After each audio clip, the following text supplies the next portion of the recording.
నమస్కారం, G news కి స్వాగతం. నేను మీ శ్రీనివాస్. ఈ రోజు వార్తల్లో విశేషాలు ఇప్పుడు చూద్దాం. మత్స్యకారుల జీవితాల్లో వెలుగులు నింపేందుకు ఎన్డీఏ ప్రభుత్వం వెన్నంటే ఉంటుందని ఆంధ్రప్రదేశ్ ముఖ్యమంత్రి నారా చంద్రబాబు నాయుడు అన్నారు. శ్రీకాకుళం జిల్లా ఎచ్చెర్ల మండలం బుడగట్లపాలెం గ్రామంలో మత్స్యకారుల సేవలో పేరుతో మత్స్యకార భరోసా పథకానికి చంద్రబాబు శ్రీకారం చుట్టారు. ఎన్ని ఇబ్బందులు ఉన్నా వారి సమస్యలను పరిష్కరిస్తామన్నారు. ఏప్రిల్ 15 నుంచి జూన్ 14 వరకు వేట విరామ సమయానికి సంబంధించి భృతి కింద ఒక్కో కుటుంబానికి ఇచ్చే మొత్తాన్ని 10,000 నుంచి 20,000కు పెంచారు. మొత్తం 259 కోట్ల మొత్తాన్ని లబ్ధిదారుల ఖాతాల్లో జమ చేశారు. ఈ సందర్భంగా శ్రీకాకుళం జిల్లా ఎచ్చెర్ల నియోజకవర్గం బుడగట్లపాలెంలో నిర్వహించిన కార్యక్రమంలో ఆయన మాట్లాడారు. చేపలన్నీ వచ్చినప్పుడు పట్టుకుని తీసుకుని ఎవరైతే అమ్ముతారో అది కూడా చూశాను. వాళ్ళకు కూడా చాలనటువంటి ఈ యొక్క ఐస్ బాక్సులు ఉండడం, దానివల్ల కూడా ఇబ్బందులు ఇక్కడ చేసిన తర్వాత ఎక్కడ మార్కెట్లో రేటు బాగుంటే అక్కడ అమ్మే పరిస్థితికి వస్తున్నారు. మీరందరూ కూడా పేదవాళ్ళ కష్టాలు చూశాను. మీరు మామూలుగా అయితే బోటు మీరు తీసుకుని ప్రాణానికి కూడా భయపడకుండా రాత్రి 1 గంటకు బయలుదేరి సముద్రంలోకి వెళ్తున్నారు. ఓసారి సముద్రంలో అల్లకల్లోలాలు వచ్చినప్పుడు కానీ, బాగా అలలు పెరిగినప్పుడు కానీ, ఒకప్పుడైతే అలర్ట్ సిస్టమ్ కూడా ఉండేది కాదు. ఇప్పుడు కూడా చాలామంది ప్రాణాలు పోగొట్టుకునే పరిస్థితికి వస్తున్నారు. అయితే ఇక్కడ జరిగేది, కొంతమంది బోట్లన్నీ వాళ్లే కొని, మీ దగ్గర పెట్టుబడి లేదు కాబట్టి మీరు పట్టుకొచ్చిన చేపలు వాళ్లే తీసుకుని ఆ చేపల్లో సగం డబ్బులే మీకు ఇచ్చి వాళ్ళు మాత్రం బలిచిపోతున్నారు కానీ, బాగుపడుతున్నారు కానీ మీరు మాత్రం నష్టపోతున్నారు. మత్స్యకారుల జీవన ప్రమాణాలు పెంచేందుకు కూటమి ప్రభుత్వం ప్రత్యేక శ్రద్ధ తీసుకుంటూ ముందుకు సాగుతుందని రాష్ట్ర వ్యవసాయ శాఖ మంత్రి కింజరాపు అచ్చెన్నాయుడు అన్నారు. ఆర్థిక పరిస్థితి సహకరించకపోయినా మత్స్యకార భరోసాను రెట్టింపు చేసే ఘనత చంద్రబాబు నాయుడికే దక్కుతుందని అన్నారు. వైసీపీ ప్రభుత్వం మత్స్యకారులను పూర్తిగా నిర్లక్ష్యం చేసిందని చెప్పారు. శ్రీకాకుళం జిల్లా తలసరి ఆదాయంలో వెనుకబడి ఉన్నామని, ఇది మనకు ఎంతో సిగ్గుచేటని ఆవేదన వ్యక్తం చేశారు. 44 సంవత్సరాలు కష్టాల్లో సుఖాల్లో నిరంతరం తెలుగుదేశం పార్టీకి అంటి పెట్టుకున్నటువంటి కమ్యూనిటీ మన మత్స్యకార కమ్యూనిటీ అని గర్వంగా ఈరోజు నేను చెప్పదలిచాను. ఒకసారి 42 సంవత్సరాలు వెనక్కి వెళ్తే మత్స్యకార గ్రామాల్లో కనీసమైనటువంటి మౌలికమైనటువంటి సదుపాయాలు కూడా లేనటువంటి పరిస్థితి. చాలా మందికి తెలియదు. తెలుగుదేశం పార్టీ వచ్చిన తర్వాత పుట్టిన వాళ్ళు చాలా మంది ఉన్నారు, ఆ రోజు ఉన్న వాళ్ళు చాలా మంది లేకుండా ఉన్నారు. కానీ ఈరోజు ఘంటాపథంగా చెప్పగలం, శ్రీకాకుళం జిల్లాలో మత్స్యకార గ్రామాల్లో స్కూల్ వచ్చినా, పాఠశాల వచ్చినా, కరెంట్ వచ్చినా, డ్రైన్ వచ్చినా, ఏ కార్యక్రమం వచ్చినా సరే అది తెలుగుదేశం పార్టీ చంద్రబాబు నాయుడు గారు ఆధ్వర్యంలోనే వచ్చిందని ఈ సందర్భంగా తెలియజేస్తున్నాను. మత్స్యకార కుటుంబాలు మొదటి నుండి టీడీపీతోనే ఉన్నాయని మంత్రి కొల్లు రవీంద్ర అన్నారు. ఎన్ని కష్టాలున్నా మత్స్యకారులకు ఇచ్చిన హామీ మేరకు వేట నిషేధ సమయంలో భృతి అందజేస్తున్నందుకు ముఖ్యమంత్రి నారా చంద్రబాబు నాయుడుకు హృదయపూర్వక ధన్యవాదాలు తెలిపారు. మత్స్యకారుల గురించి నిత్యం ఆలోచించే ప్రభుత్వం కూటమి ప్రభుత్వమని నాయకుడు మన చంద్రబాబు నాయుడు మాత్రమే అన్నారు. మత్స్యకారులకు అండగా నిలవటమే లక్ష్యంగా కూటమి ప్రభుత్వం అడుగులు వేసిందన్నారు. నమస్కారం. వేదికను అలంకరించిన గౌరవ ముఖ్యమంత్రి వర్యులు నారా చంద్రబాబు నాయుడు గారికి, వేదికను అలంకరించిన పెద్దలందరికీ, ఈ కార్యక్రమానికి విచ్చేసిన మత్స్యకార కుటుంబ సభ్యులందరికీ కూడా పేరు పేరున హృదయపూర్వక నమస్కారాలు తెలియజేస్తూ, ఇది ఒక శుభదినం. ఎందుకనంటే ఇవాళ రాష్ట్రంలో అనేక కష్టాలు ఇబ్బందులున్న మత్స్యకారులకి ఖచ్చితంగా ఏదైతే మనం చెప్పామో ఆ కార్యక్రమం చేయాలని చెప్పి ఈ రోజున దాదాపు 260 కోట్ల రూపాయలు మన కోసం ఖర్చు పెట్టి విడుదల చేయడానికి ఇక్కడ వచ్చిన సందర్భంగా ముఖ్యమంత్రి గారికి మత్స్యకార కుటుంబాలందరి తరఫున కూడా హృదయపూర్వక ధన్యవాదాలు తెలియజేస్తా ఉన్నా. ఎందుకనంటే మొట్టమొదటి నుంచి కూడా మత్స్యకార కుటుంబాలన్నీ కూడా తెలుగుదేశం పార్టీతోనే ఉన్నాయి. కేంద్ర పౌర విమానయాన శాఖ మంత్రి కింజరాపు రామ్మోహన్ నాయుడు మాట్లాడుతూ 70 ఏళ్ల వయసులో కూడా చంద్రబాబు రాష్ట్ర అభివృద్ధి కోసం అలుపెరగకుండా శ్రమిస్తున్నారన్నారు. శ్రీకాకుళం జిల్లాను స్వర్ణాంధ్ర రూపంలో తీర్చిదిద్దేందుకు చిత్తశుద్ధితో కృషి చేస్తున్నారన్నారు. జిల్లాలో కోస్టల్ కారిడార్, టూరిజం కారిడార్, విమానాశ్రయం వంటి ప్రతిష్టాత్మక ప్రాజెక్టులు శ్రీఎం దృష్టిలో ఉన్నాయని చెప్పారు. మా సోదర సోదరిమణులు, మత్స్యకారు సోదర సోదరిమణులు అందరికీ కూడా నా హృదయపూర్వకమైనటువంటి నమస్కారాలు తెలియజేసుకుంటున్నాను. ఈ రోజు మీ గ్రామం రావడం ఎంతో ఆనందంగా ఉంది. సముద్రాన్ని చూస్తే ఏ రకంగా ఉత్సాహం వస్తుందో, సముద్రం చూస్తే ఏ రకంగా ఉల్లాసం వస్తుందో, అదే రకంగా ఈ రోజు బుడగట్లపాలెం ప్రజల్ని కూడా చూస్తుంటే అంత ఉత్సాహం, అంత ఎనర్జీ మిమ్మల్ని అందరినీ కూడా చూస్తే ఈ రోజు వస్తుంది. అలాగే చంద్రబాబు నాయుడు గారిని ఈ రోజు చూస్తుంటే అదే ధైర్యం, అదే నమ్మకంతో ఈ రోజు మన ప్రజలకి చేస్తున్నటువంటి కార్యక్రమాలు మనందరికీ ఎప్పటికీ కూడా ఆశీర్వాదం అన్నది కూడా తెలియజేసుకుంటున్నాను. మరి అటువంటి నాయకుడు మొన్ననే 75 సంవత్సరాలు పూర్తి చేసుకున్నాడనంటే నమ్మశక్యంగా ఎవరికి కూడా లేదు. మాకంటే చిన్న వయసులో ఉన్నటువంటి నాయకుడిగా ఈ రాష్ట్రం కోసం అహర్నిశలు కష్టపడుతూ రాత్రనక పగలనక దేశ విదేశాలకి కూడా వెళ్ళి ఆంధ్రప్రదేశ్ రాష్ట్రాన్ని నెంబర్ 1 గా తయారు చేయాలని కంకణం కట్టుకొని మరి పనిచేస్తున్నటువంటి వ్యక్తి మన నారా చంద్రబాబు నాయుడు గారు. ఎచ్చెర్ల ఎమ్మెల్యే నడుకుదుటి ఈశ్వర్రావు మాట్లాడుతూ మత్స్యకారులు కడుపు నిండా అన్నం తినగలిగేది చంద్రబాబు హయాంలోనే అన్నారు. మత్స్యకార కుటుంబాల మహిళలు ఆర్థిక స్వావలంబన సాధించడానికి కృషి చేస్తున్నారన్నారు. వర్గానికి ఇది చరిత్ర కావాలి, మత్స్యకారుల జీవన విధానానికి ఇది పునాది కావాలి. మత్స్యకారుల జీవన విధానం మీ యొక్క రాకతో, మీ అడుగుతో ఈ ప్రాంతం అంతా మళ్ళీ సుసంపన్నం కావాలి సార్. గత 5 సంవత్సరాలుగా చిన్నాభిన్నమైపోయినటువంటి ఈ ప్రాంతం అంతా మత్స్యకారులు ఎవరినో పట్టించుకోకుండా మత్స్యకారులు ఎలా ఉన్నారో ఏ విధంగా బతికారో తెలియదు సార్. అటువంటి పరిస్థితుల్లో ఈరోజు మళ్ళీ మీరు ముఖ్యమంత్రి గారు అయిన తర్వాత సార్, మీరు నన్ను ఆశీర్వదించి ఇక్కడికి పంపించి ఈశ్వరరావు అభ్యర్థిగా నిలబెడుతున్నానంటే కులాలకు అతీతంగా, పార్టీలకు అతీతంగా 30,000 ఓట్ల మెజార్టీతో నన్ను శాసనసభ్యుడిగా మీకు బహుమతిగా ఇచ్చింది సార్ ఈ ఎచ్చెర్ల నియోజకవర్గం.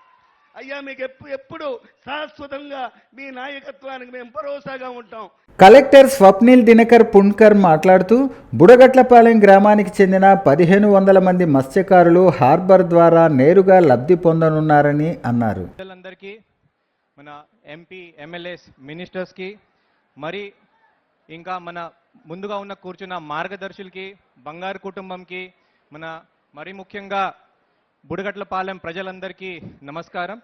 సార్, ఇప్పుడు శ్రీకాకుళం జిల్లాకి సార్ మీది 2వ విజిట్ సార్. ఒక 6 మంత్స్ తర్వాత 2వ విజిట్. చాలా చాలా సంతోషం సార్.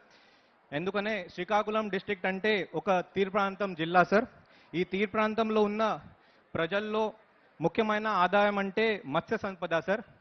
మా డిస్ట్రిక్ట్లో ఈ మరీన్ ఫిషర్మెన్ సార్, అంటే సముద్ర జల మత్స్యకారులు ఒక 1500 మంది వరకు ఈరోజు ఈ మత్స్యకార సేవలో ఈ ప్రోగ్రాం ద్వారా లబ్ధి పొందుతున్నారు సార్. రాష్ట్రంలోని మత్స్యకారుల కుటుంబాల్లో పండగ వాతావరణం నెలకొల్పేందుకు జిల్లా పర్యటనకు వచ్చిన గౌరవ రాష్ట్ర ముఖ్యమంత్రి నారా చంద్రబాబు నాయుడికి రాష్ట్ర వ్యవసాయ శాఖ మంత్రి కింజరాపు అచ్చెన్నాయుడు, మంత్రులు కొండపల్లి శ్రీనివాస్, కొల్లు రవీంద్ర, మాజీ కేంద్ర మంత్రి పి అశోక్ గజపతిరాజు ఇతర ముఖ్య నేతలతో కలిసి ఘన స్వాగతం పలికారు. ఎచ్చెర్ల మండలం బుడగట్లపాలెం సముద్ర తీరాన వేట నిషేధ కాలంలో మత్స్యకార కుటుంబాల జీవనాధారం కోల్పోతున్న 61 రోజుల కాలానికి మత్స్యకార చేయూత పథకాన్ని జిల్లాలో శ్రీకారం చుట్టారు. మత్స్యకార చేయూత పథకం పేరుతో మత్స్యకారులకు 20,000 చొప్పున ఆర్థిక సాయం అందించారు. పథకం కింద 1,29,178 కుటుంబాలకు 258 కోట్ల మేర లబ్ధి చేకూరింది. పశు వైద్య రంగం అభివృద్ధికి అందిస్తున్న అవిరాల కృషిని గుర్తు చేసేందుకు ప్రతి ఏటా ఏప్రిల్లో చివరి శనివారం ప్రపంచ పశు వైద్య దినోత్సవాన్ని నిర్వహిస్తున్నట్లు రాష్ట్ర వ్యవసాయ శాఖ మంత్రి కింజరాపు అచ్చెన్నాయుడు ఒక ప్రకటనలో తెలిపారు. పశు సంపదను కాపాడటంలో పశు వైద్యులు కీలక భూమిక పోషిస్తున్నారన్నారు. పశు సంవర్ధక రంగం విప్లవాత్మకంగా అభివృద్ధి చెందాలని, తద్వారే వచ్చే ఫలాలు మొదటిగా పేదలకే అందాలని ఆకాంక్షించారు. ప్రపంచ పశు వైద్య దినోత్సవం సందర్భంగా పశు వైద్యులు, శాస్త్రవేత్తలు, పశు సంవర్ధక శాఖ సిబ్బందికి, పశుగణ రంగ శ్రేయోభిలాషులకు శుభాకాంక్షలు, అభినందనలు తెలుపుతున్నట్లు పేర్కొన్నారు. రాష్ట్ర ముఖ్యమంత్రి నారా చంద్రబాబు నాయుడు ఆశయాలు, ఆకాంక్షలకు అనుగుణంగా స్వర్ణాంధ్ర 2047ని సాకారం చేసుకునే విధంగా పశు సంవర్ధక రంగ అభివృద్ధికి అందరం పునరంకితమవుదామన్నారు. శ్రీకాకుళం నియోజకవర్గం గార మండలంలో గోరువానిపేట, చింతువలసలను అన్ని విధాలుగా బాగు చేసి అభివృద్ధి చేసే బాధ్యత నాది అని శ్రీకాకుళం ఎమ్మెల్యే గొండు శంకర్ హామీ ఇచ్చారు. గార మండలంలోని గోరువానిపేటలో పల్లెనిద్రలో భాగంగా ఎమ్మెల్యే గొండు శంకర్ గోరువానిపేట, చింతువలస ప్రాంతాల్లో పర్యటించి ప్రజలతో మమేకమయ్యారు. ప్రజల నుంచి పలు వినతులు స్వీకరించారు. రోడ్లు, డ్రైనేజీలు, విద్యుత్ వంటి మౌలిక సదుపాయాలు కల్పిస్తామని హామీ ఇచ్చారు. అదేవిధంగా చింతువలసలో రాత్రి పల్లెనిద్ర చేశారు. ఈ కార్యక్రమంలో స్థానిక తహసీల్దారు, ఎంపీడీఓ గారు, సచివాలయ సిబ్బంది, స్థానిక నాయకులు, కార్యకర్తలు పాల్గొన్నారు. ఉమ్మడి శ్రీకాకుళం జిల్లా అధ్యక్షులు పిసిని చంద్రమోహన్ అధ్యక్షతన శ్రీకాకుళం నియోజకవర్గంలో నిరసన ర్యాలీ, మానవహారం చేశారు. ఆంధ్రప్రదేశ్ ఉప ముఖ్యమంత్రి, జనసేన పార్టీ అధ్యక్షులు కొణిదెల పవన్ కళ్యాణ్ ఆదేశానుసారం జమ్మూ కాశ్మీర్లో పహల్గామ్లో ఉగ్రవాదుల దాడిని నిరసిస్తూ ఈ దుశ్చర్యలో మృతి చెందిన వారికి సంతాప సూచికంగా స్థానిక 7 రోడ్ల కూడలి నుంచి సూర్యమహల్ జంక్షన్ వరకు కొవ్వొత్తుల ర్యాలీ నిర్వహించారు. ఈ దాడుల పట్ల నిరసన వ్యక్తం చేస్తూ శ్రీకాకుళం నియోజకవర్గం జనసేన నాయకులు, వీర మహిళలు నినాదాలు చేశారు. ఈ సందర్భంగా శ్రీకాకుళం నియోజకవర్గం నాయకులు కొండా ఉదయ్ శంకర్ మాట్లాడుతూ ఉగ్రవాదులు ఎక్కడ ఉన్నా వారిని కఠినంగా శిక్షించాలని, శాంతియుత భావంతో అన్ని వర్గాల ప్రజలు కలిసిమెలిసి జీవిస్తున్న మన భారతదేశంలో ఇలాంటి ఉగ్రవాదుల చర్యలను తీవ్రంగా ఖండిస్తూ కులాలకు, మతాలకు అతీతంగా ప్రతి ఒక్కరూ మృతి చెందిన మన భారతీయుల కుటుంబాలకు భరోసా ఇవ్వాలని, ఎన్డీఏ ప్రభుత్వం నేతృత్వంలో భారత ప్రభుత్వం ప్రతీకారం తీర్చుకుంటుందని తెలియజేశారు. ఎన్నో అసలే తీవ్ర సంక్షోభంలో ఉంది పాకిస్తాన్ అనేది. అయినా కూడా వీళ్ళు సివిలియన్స్ వాళ్ళకు అసలు అన్యాయంగా ఏం పాపం తెలియని వాళ్ళకి వాళ్ళ తల్లిదండ్రుల ముందు, వాళ్ళ బంధువుల ముందు, వాళ్ళ పిల్లల ముందు హత్యలు చేయడం అనేది అసలు ఆయుధాలు లేనటువంటి వాళ్ళని తీసుకొని అదేమైనా మగతనమా చెప్పండి? అదేమైనా మగతనమా? ఆయుధాలు ఇస్తే ఒక్కొక్క భారతీయుడు 140 కోట్ల మంది భారతీయులు ఉన్నాం. అందరి చేతిలో కూడా మోడీ గారు దయచేసి మా అందరికీ కూడాను తలో ఒక ఏదో ఒకటి అప్పచెప్పండి. 2 నిమిషాల్లో పాకిస్తాన్ అనేది మ్యాప్లో ఉండదు. పాకిస్తాన్ అనేది మ్యాప్లోనే ఉండదు. అలాంటి పాకిస్తాన్ మన మీద కవ్వింపు చర్యలు చేయాలని చూస్తుంది. దీనికి ఏ భారతీయుడు కూడా భయపడ్డు. పవన్ కళ్యాణ్ గారు ఎప్పుడు చెప్తున్నారు, హిందువులందరూ ఏకం అవ్వాల్సిన సమయం ఎప్పుడూ వచ్చింది అని చెప్పేసి గత సంవత్సరంగా సనాతన ధర్మం కోసం పవన్ కళ్యాణ్ గారు పోరాటం చేస్తున్నారు. దాని ఆవశ్యకత ఇప్పుడైనా పార్టీలకు అతీతంగా ప్రతి ఒక్కరు గమనించాల్సిన అవసరం ఈరోజు ఏర్పడింది. ఈరోజు పాకిస్తాన్ చెత్తనా కొడుకులు వచ్చి ఒక హిందువుల్ని ప్యాంట్ విప్పి వీళ్ళు ఈ ధర్మమా కాదా, వాళ్ళ ధర్మమా కాదా అని చూసి మరీ చంపారు అంటే ఎప్పుడైనా హిందువులందరూ కూడా కళ్ళు తెరవాలి. ఇది కేవలం భారతదేశం మీద జరిగిన దాడి కాదు, మన హిందూ ధర్మం మీద జరిగిన దాడి, మన భారతదేశ విశ్వాసాల మీద జరిగిన దాడి. ఇలాంటి సమయంలో భారతదేశంలో ఉన్న హిందువులందరూ ముక్త కంఠంతో ఏకమై ఇలాంటివి జరగకుండా ప్రతి ఒక్కరు కూడా ముందుకు నడవాలి. నా పేరు బొడ్డి మోహన్ లక్ష్మి, శ్రీకాకుళం నియోజకవర్గం జనసేన వీర మహిళా నాయకురాలుగా మాట్లాడుతున్నాను. జమ్మూ కాశ్మీర్లో జరిగిన దుర్ఘటన చాలా బాధాకరమైనది. దీనికి పవన్ కళ్యాణ్ గారు పిలుపు మేరకు 3 రోజులు సంతాప సభలు ప్రకటించడం జరిగింది. శ్రీకాకుళంలో అనేక కార్యక్రమాలు చేశాం. ఈరోజు చివరి రోజుగా మానవహారం కింద 7 రోడ్ నుండి సూర్యమహల్ వరకు ఈ కార్యక్రమాన్ని చేసేది. ఏంటంటే దుశ్చర్యలు చేయకుండా మోడీ గారు ఇంకొంచెం కఠినంగా శిక్షలు తీసుకోవాలని కోరుకుంటున్నాం. కాశ్మీర్లో ఉగ్రవాదులు పర్యటనకు వెళ్లిన భారతీయులపై దాడికి పాల్పడటం చాలా బాధ కలిగించిందని శ్రీకాకుళం నియోజకవర్గ మాజీ ఎమ్మెల్యే గుండ లక్ష్మీదేవి అన్నారు. పహల్గాం ఉగ్రదాడిని ఖండిస్తూ ఇటువంటి ఘటనలను నిరసిస్తూ మరణం చెందిన వారి కుటుంబాలకు ప్రగాఢ సానుభూతిని తెలిపారు. జమ్మూ కాశ్మీర్ పహల్గాం ఉగ్రదాడికి నిరసనగా అరసవల్లిలో శుక్రవారం రాత్రి కొవ్వొత్తులతో నిరసన నిర్వహించారు. ఈ సందర్భంగా మాట్లాడుతూ విహారానికి వెళ్లిన వారిపై పైశాచికంగా దాడి చేసి చంపటం హేయమైన చర్య అన్నారు. ఇలాంటి వ్యక్తులను కఠినంగా శిక్షించేందుకు మన భారతదేశ ప్రధాని మోదీ, కేంద్ర రక్షణ శాఖ మంత్రి స్పందించి ఈ చర్యలకు పాల్పడిన తీవ్రవాదులను కఠినంగా శిక్షించేందుకు భారతదేశ పారా మిలిటరీలను రంగంలోకి దించి మన దేశ సత్తా చాటి చెప్పాలని ఆమె కోరారు. ఈ చర్యలను ముఖ్యమంత్రి చంద్రబాబు నాయుడు కూడా ఖండిస్తూ బాధిత కుటుంబాలకు తగు పరిహారం అందజేసేందుకు ఎక్స్ గ్రేషియా ప్రకటించారన్నారు. ఈరోజు మొత్తం ప్రపంచం అంతా కూడా ఉంది అంటే దానికి కారణం మన భారతదేశంలో కాశ్మీర్లోన ఎంతో సుందరమైన ప్రదేశమైన పహల్గాం ప్రదేశంలో భారతీయుల మీద కాల్పులు విపరీతంగా జరిపి మగవాళ్ళందరినీ చంపి పిల్లల్ని ఆడవాళ్ళని మాత్రం వదిలేయడం వాళ్ళు చాలా దుర్మార్గంగా చేశారని తెలియజేసుకుంటున్నాను. ఎందుకంటే ఈరోజు భర్తలు చనిపోయినా, తర్వాత ఇంటి పెద్దలు చనిపోయినా ఆ కుటుంబాలు ఏ విధంగా వెళ్తాయో కూడా అర్థమవని పరిస్థితుల్లో ఉండటం చాలా బాధాకరమైనది. మన భారతదేశంలో హిందువులు, ముస్లింలు అందరూ కలిసికట్టుగా భాయి అనుకుని తిరిగే ఈ స్థలంలో, ఈ సమైక్య భారతదేశంలో ఈ విధంగా జరగడం అనేది చాలా బాధాకరంగా ఉందని తెలియజేసుకుంటున్నాను. దీంతో పాటుగా ఈరోజు ముస్లింల్ని అదేవిధంగా హిందువుల్ని పేరు అడిగి హిందువుల్ని చంపడం అనేది చాలా తప్పుగా తెలియజేస్తూ దీని మీద వెంటనే చంద్రబాబు నాయుడు గారు ఆయన పర్సనల్ పని మీద వెళ్ళిన ఆయన వెంటనే వచ్చి ఇక్కడ ఉన్న మొత్తం వారందరికీ కూడా సహాయ సహకారాలు అందించి కాశ్మీర్ లోయ పహల్గాం హత్యకాండలో అమరులైన 26 మంది హిందూ సోదరులకు సద్గతులు ప్రాప్తించాలని పాకిస్తాన్ ఉగ్రవాద ఘాతకానికి నిరసన తెలుపుతూ స్థానిక సూర్యమహల్ కూడలిలో లయన్స్ క్లబ్ శ్రీకాకుళం సెంట్రల్ మానవతా స్వచ్ఛంద సేవా సంస్థ ఆధ్వర్యంలో శాంతి సమావేశం జరిగింది. ఈ సమావేశంలో మానవతా చైర్మన్ ప్రొఫెసర్ డి విష్ణుమూర్తి, అధ్యక్షులు Lions zone chairman Ponnada Ravikumar మాట్లాడుతూ ఉగ్రవాదాన్ని రూపుమాపాలని దేశ సైన్యం, ప్రధాని నరేంద్ర మోదీ సైతం ధీటుగా ఎదుర్కొంటారని, భారత పౌరులంతా ఏకమై స్పందించి నిరసన చేపట్టడం హర్షణీయమన్నారు.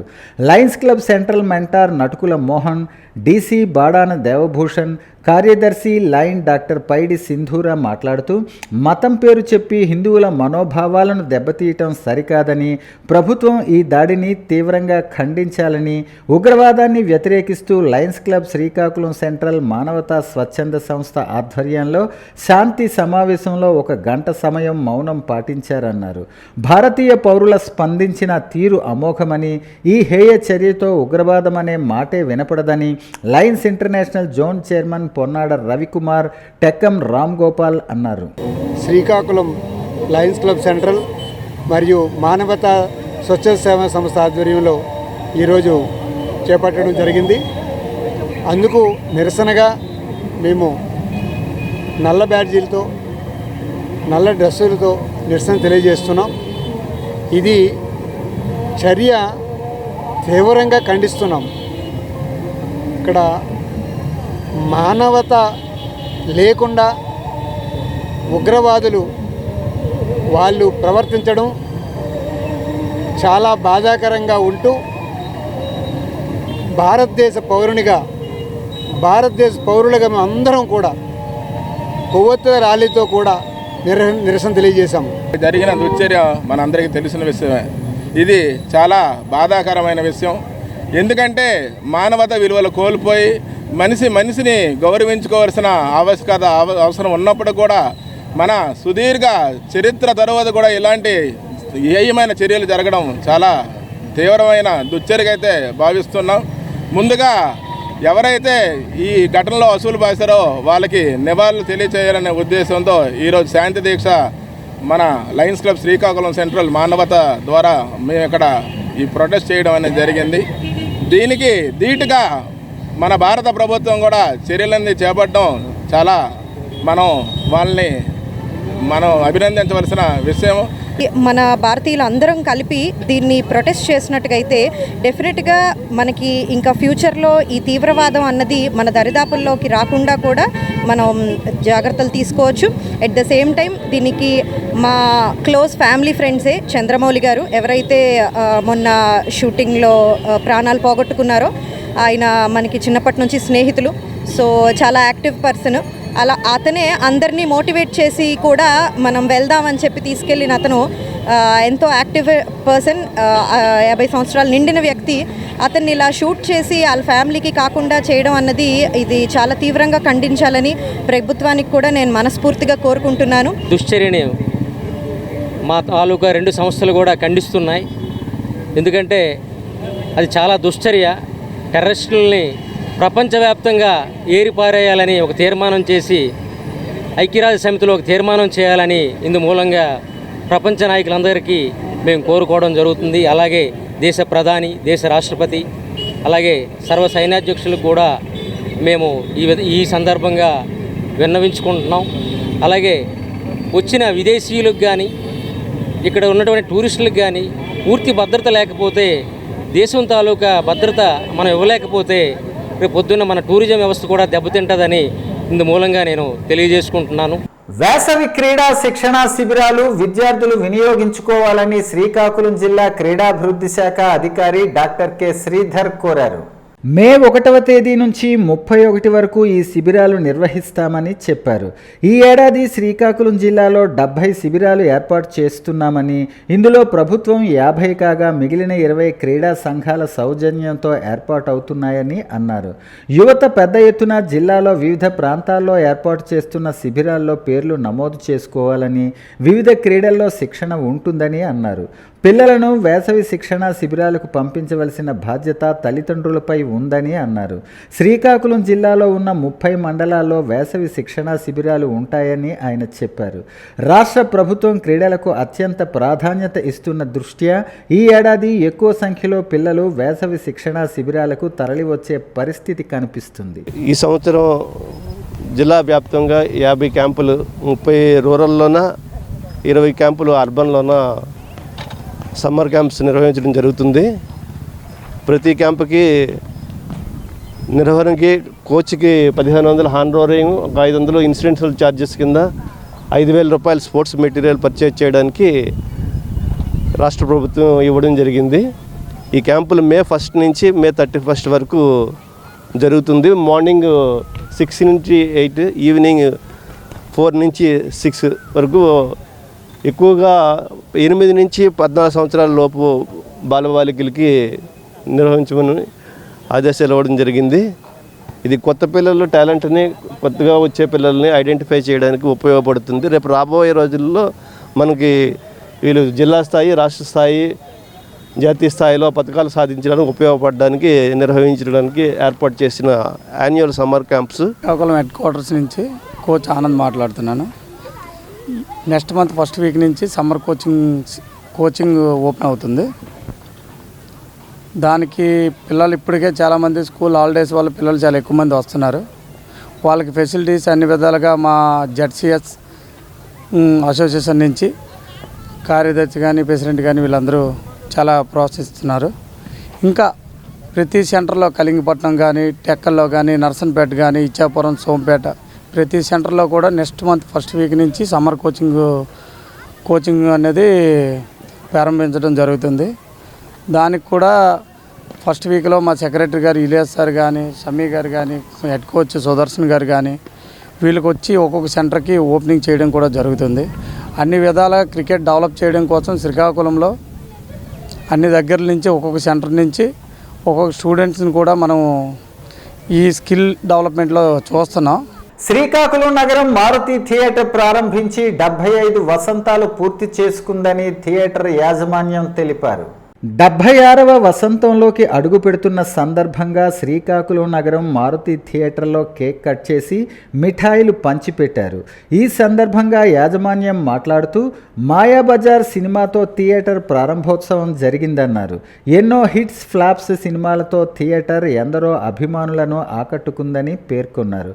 మొదటిలో హాల్ పేరు ఆంజనేయ టాకీస్ పేరుతో ప్రారంభమై కాలక్రమేణా మారుతి థియేటర్గా మారిందన్నారు. థియేటర్ పసగాడు జునాన్న గారు పసగాడు అప్పటికన్నం గారి చేతి మీదుగా 70 సంవత్సరాల క్రితం ప్రారంభించబడింది. ఈ 70 సంవత్సరాలు కంప్లీట్ అయ్యి మధ్య మధ్యలో ఉడుదుగుడు నడుచుకున్నా సరే ఉడుదుగుడు నడిచిన 70 సంవత్సరాలు థియేటర్ పూర్తయి ఈరోజు ఈ ఫంక్షన్ ఏర్పాటు చేయబడినది. అలాగే పచ్చగాడు జునాన్న గారు పిఎస్ఎం ట్రస్ట్ ద్వారా కూడా మేము ఎన్నో ఉదయం మజ్జిగ పంపిణీ చేయడం జరిగింది. ఈ 70 సంవత్సరాలు ఇలాగా జరిపి ఈరోజు ఈ కార్యక్రమంకి మా పాండ్రంగ శంకర్ గారు, మా బ్రదర్సు, మా ఎన్టీఆర్ అభిమానులు, నాగ చైతన్య అభిమానులు, మా థియేటర్ స్టాఫ్, మా బ్యానర్స్ అసోసియేషన్ వీళ్ళందరూ వచ్చింది వారందరికీ ధన్యవాదాలు తెలియజేస్తాను. శ్రీకాకుళం డే అండ్ నైట్ కేంద్రంలో శనివారం అక్షయ సేవా సమితి ఆధ్వర్యంలో కాలేయ సమస్యతో బాధపడుతున్న వారికి ఉచితంగా వైబ్రో స్కానింగ్ నిర్వహించారు. ప్రముఖ వైద్యులు ఆర్ ప్రశాంత్ గ్యాస్ట్రో ఎంటరాలజీ వారి సహకారంతో కాలేయం సమస్యతో బాధపడుతున్న వారికి సుమారు 40 మంది రోగులకు పరీక్షలు నిర్వహించినట్లు నిర్వాహకులు తెలిపారు. ఈ హెపటైటిస్ లక్షణాలు కనిపించేటప్పుడు నిర్లక్ష్యం చేయకుండా వెంటనే చికిత్స చేయించుకోవాలన్నారు. అక్షయ సేవలు అమోఘమని ప్రతి నెల రోగులకు ఉచితంగా కాలేయ పరీక్షలు నిర్వహించడం హర్షణీయమన్నారు. సేవా సమితి అధ్యక్షులు బొడిగి మధు మాట్లాడుతూ ఉత్తరాంధ్ర జిల్లాలో డాక్టర్ ప్రశాంత్ సహకారంతో ప్రతి నెల కాలేయానికి సంబంధించి పరీక్షలు ఉచితంగా జరిపిస్తున్నామని, కాలేయ సమస్యతో ఎంతోమంది నిరుపేదలు బాధపడుతున్నట్లు తమ దృష్టికి రావడంతో ఖచ్చితంగా ఫైబ్రో స్కానింగ్ అనేది నిర్వహించినట్లు తెలిపారు. జీర్ణ ప్రక్రియలో కాలేయం కీలక పాత్ర పోషిస్తుందని, శరీరంలోని అత్యంత ప్రత్యేకమైన అవయవమైన కాలేయం తిరిగి పెరిగే గుణం కలిగి ఉంటుందన్నారు. అవయవం దెబ్బతిన్న సందర్భాల్లో కొత్త కాలేయ కణాలు పెరిగి జీవ ప్రక్రియలు సజావుగా సాగేలా చేస్తాయని, కాలేయం 80% మేరకు దెబ్బతిన్నప్పుడు అది తిరిగి కోలుకోలేక సరిదిద్దలేనంతగా నష్టం అవుతుందని, ఈ పరిస్థితిని లివర్ ఫెయిల్యూర్ అంతిమంగా మరణానికి దారితీస్తుందన్నారు. వార్తలు సమాప్తం. మళ్ళీ తర్వాత బులెటిన్లో కలుసుకుందాం. నమస్కారం.